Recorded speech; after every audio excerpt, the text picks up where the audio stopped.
میرے گھر والے کہنے لگے کھانا چھوڑ دیں پہلے اس کی بات سن لے. میں نے کہا پتر کیا ہوا, کسی نے مارا ہے کسی استاد نے؟ کہنے لگے نہیں حضرت, گھر فون کیا تھا تو میری اماں اور ابا کی لڑائی ہو رہی ہے. بچہ کانپ رہا ہے, ٹانگیں کانپ رہی ہیں. میں نے کہا کیا ہو کیا گیا تمہیں پتر, لڑائی ہو رہی ہے تو گھروں میں ہو ہی جاتی ہے. کہنے لگے نہیں آپ کو پتہ نہیں وہ بڑا سخت لڑتے ہیں. میرے والد جب میری والدہ کو مارنے کے لیے آگے بڑھتے ہیں تو ہم سارے چار پنجوں کے نیچے چھپ جاتے ہیں, ہمیں خوف آتا ہے, وہ منظر خطرناک ہوتا ہے. یہ کون تکلیف دے رہا ہے اپنے بچوں کو؟ یہاں بیٹھے ہمارے ہاں میلوں دور رہتے تھے اس کے گھر والے, تو وہ تکلیف میں تھا, تو گھر میں کیا کیفیت ہوگی؟ اگر حوصلہ ہو, صبر ہو, قناعت ہو, اللہ کے دیے ہوئے تھوڑے رزق پر ہمیں راضی رہنا آتا ہو, ہمارے گھروں میں سکون آئے, اطمینان آئے, ہم جو زندگی بڑی خوشی خوشی گزار سکتے ہیں. ہمارے مزاجوں کا لالچ, ہماری طبیعتوں کی بے راہ روی, ہماری جھوٹی انا کا بت, ان ساری چیزوں کو ختم کر دیتا ہے. اپنی زندگی کے اندر اگر ہم وہ کردار اپنے بچوں کو دیں جس کردار میں موبائل بھی ہو, جس میں گاڑی بھی ہو, جس میں پیسے بھی لا کے ابا دراز میں رکھتا ہو, لیکن والد کا گھر میں مصلی بھی موجود ہو, اس کی کوئی تسبیح بھی ہو, وہ یہ بھی کہتا ہو کہ خدا نے اپنے فضل سے آج 5,000 دیا ہے تو اس میں 1,000 غریبوں کا بھی ہے, اس میں تھوڑا سا میں نے اللہ کی رضا کے لیے بھی رکھا ہے.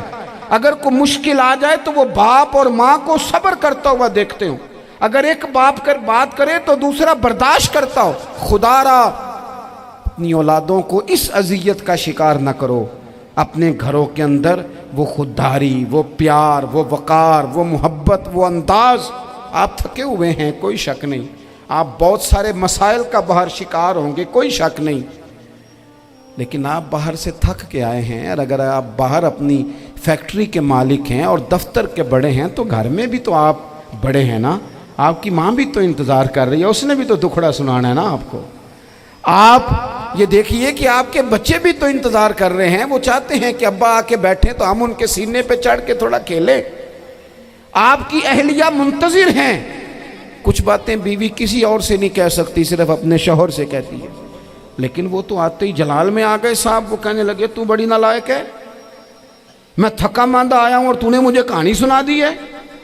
وہ اس خاتون سے شدت کے ساتھ پیش آنے لگے. میرے رسول پاک کی حیات نور کو دیکھو, حضرت ام ایمن حضور کی رضائی والدہ ہیں, ان کی بھی خدمت ہو رہی ہے. حضرت حلیمہ سعدی آ رہی ہیں تو خدمت ہو رہی ہے. حضرت عباس حضور کے چچا ہیں تو کریم فرماتے ہیں میرے چچا ہیں باپ کی جگہ پہ. حضور دوست احباب صحابہ غلاموں سب کے ساتھ پیار کر رہے ہیں. 9 ازواج مطہرات ہیں گھر کے اندر, اور کیفیت یہ ہے کہ حضور صرف ان کی ضرورتوں کا ہی خیال نہیں کرتے, خواہشات کا ہی خیال نہیں کرتے, بلکہ میرے کریم کا طریقہ یہ ہے کہ کوئی بندہ آج بول کیا رہا ہے, وہ کہاں کھڑا ہے آج, اس کے جملے کس طرح کے ہیں, اس کا لہجہ کس طرح کا ہو گیا ہے اور اسے ٹھیک کیسے کرنا ہے. محبوب اس کا خیال فرماتے, توجہ کرتے. میں کہتا ہوں کہ ہم سب کو شوق آیا ہے آرام کرنے کا. میں صبح 11 بجے سے پہلے اپنے گھر سے نکل آیا تھا, اور یہ وقت آ گیا ہے اور رات کو خدا جانے کس وقت گھر پہنچنا ہے. کئی دفعہ کیفیت یہ ہوتی ہے کہ گاڑی سے اترتے ہیں تو پھر دل کرتا ہے کہ کوئی اٹھا کے چلائے نہ کبھی. اس کے باوجود بہت سارے لوگ ناراض رہتے ہیں کہ ہم سے مل کے نہیں گئے, فوٹو نہیں کھنچوا کے گئے, فلانی جگہ چائے نہیں پی کے گئے. یہ تسلسل ہے. لیکن میں جتنا مرضی تھکا ماندہ گھر جاؤں گا نا, کبھی ایسا نہیں ہوا کہ میں گھر جاؤں تو بڑی ٹینشن میں جاؤں. میری گھر والی ایک دن مجھ سے کہنے لگی آپ نے کبھی نہیں کہا کہ میں تھکا ہوا آیا. بندہ تھک بھی تو جاتا ہی ہے نا, کبھی کہاں کرے نا.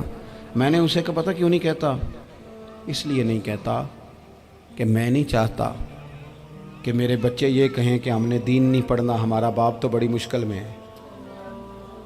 ہم اپنے کام کے بارے میں اپنے گھر میں شکوے کرتے ہیں. آپ کسی بچے سے پوچھ لیں کون سا کام کرنا ہے, کہ اندر جڑا ابا جی کر دے رہے ہیں وہ نہیں کرنا.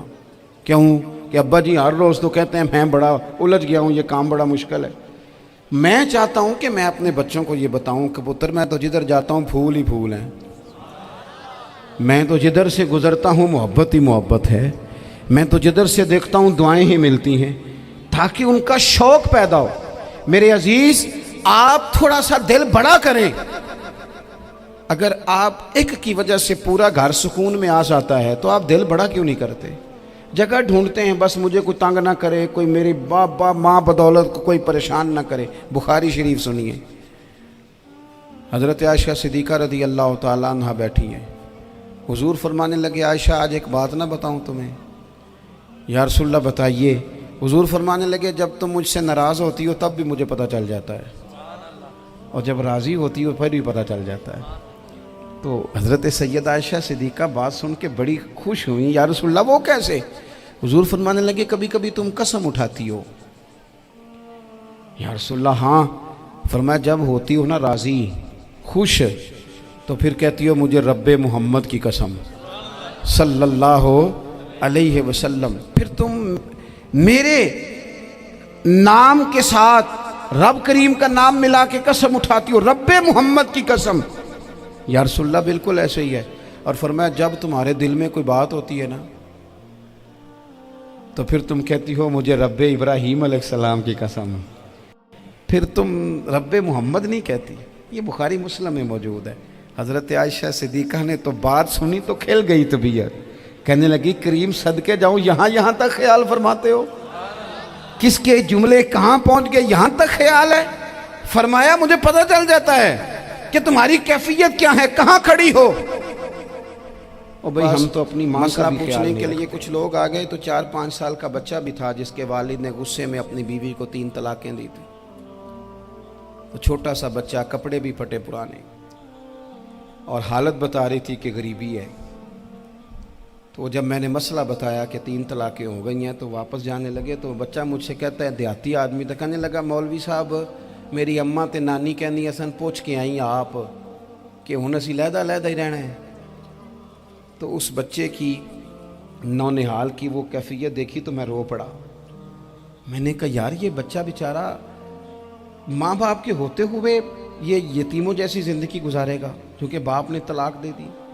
کس طرح مسائل نہیں بتائے لوگوں کو، تعلیم سے آگاہی نہیں کیا۔ اور اس میں بہت بڑا ظلم ہے ان لوگوں کا بھی جو جنازے پہ کھڑے ہو کے تو کہہ دیتے ہیں میری طرح کے لوگ، اچھے علماء کی بات نہیں کرتا، وہ کہہ دیتے ہیں دیکھو جن لوگوں کو جنازہ نہیں آتا۔ بھئی آپ نے کس دن عشاء کے بعد کلاس لگائی تھی جنازہ سکھانے کی؟ یہ تو آپ نے کہہ دیا لوگوں کو قرآن جی ٹھیک نہیں آتا، تو یہاں تو بیچاری بیویاں جن کو صحیح پڑھنا نہیں آتا وہ مشن بنا لیتی ہیں کہ میں نے اتنے 100 کو قرآن پاک پڑھانا ہے، بیوہ ہو گئی ہوں، طلاق یافتہ ہو گئی ہوں، ساری زندگی قرآن پڑھاؤں گی۔ ہم کیوں یہ مشن نہیں بناتے؟ کیوں اس طرف سفر نہیں کرتے؟ ایک تو دینی معلومات میں، دینی علوم میں اپنے آپ کو لگائیں اور ذوق پیدا کریں کہ جو چیزیں مجھے نہیں آتی میں نے وہ سیکھنی ہے، جو معاملات مجھے نہیں آتے میں نے ان کی طرف سفر کرنا ہے۔ ایک تو اپنا یہ مزاج بنائیں۔ اور جب آپ دینی علوم سیکھتے ہیں تو پتہ ہے کون سا منظر قائم ہوتا ہے؟ منظر وہ بنتا ہے کہ حضرت ابو ہریرہ بھی دین سیکھا کرتے تھے، حضرت عبداللہ ابن عمر بھی اصحاب صفہ میں رہا کرتے تھے، حضرت انس بن مالک بھی رہا کرتے تھے، اور ایسا منظر بنتا ہے کہ حضرت سیدہ خدیجہ الکبریٰ رضی اللہ تعالیٰ